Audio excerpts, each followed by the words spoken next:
Bien, bonjour à tous. Je vais vous présenter un arrêt de la Cour d'appel de Paris du 10 septembre 2014 dans le cadre de cette nouvelle chronique de jurisprudence de la franchise du cabinet Gouache Avocat. Il s'agit d'un sujet d'information précontractuelle.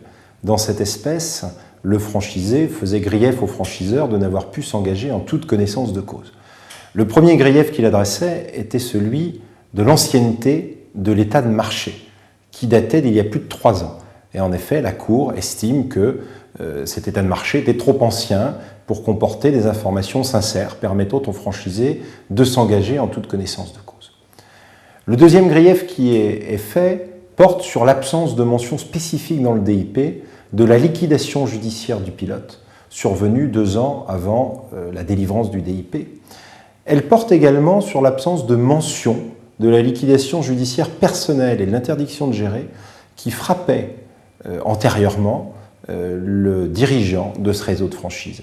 Ces informations ont été jugées substantielles par la Cour qui a estimé que le franchisé devait en avoir connaissance pour pouvoir s'engager en toute connaissance de cause. Ensuite, le franchiseur avait communiqué des comptes prévisionnels aux franchisés.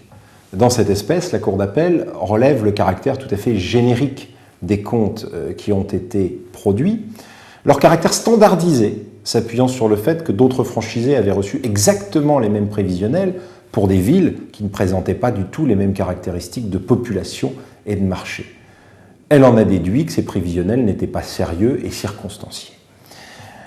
Rappelons que le franchiseur n'est pas tenu de communiquer en compte prévisionnel, mais que s'il le fait, et cette pratique est fort dangereuse, eh bien, le prévisionnel qu'il communique doit être sérieux, reposer sur des bases avérées, et donc pouvoir être défendu par rapport aux réalisations passées du réseau.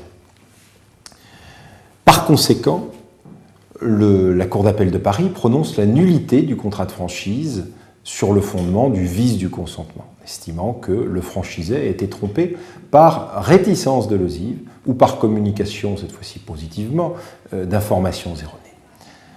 Elle rejette en revanche la demande de nullité que formait le franchisé sur l'absence de savoir-faire, ou en tout cas l'absence de qualité du savoir-faire, qui ne serait pas suffisamment substantielle.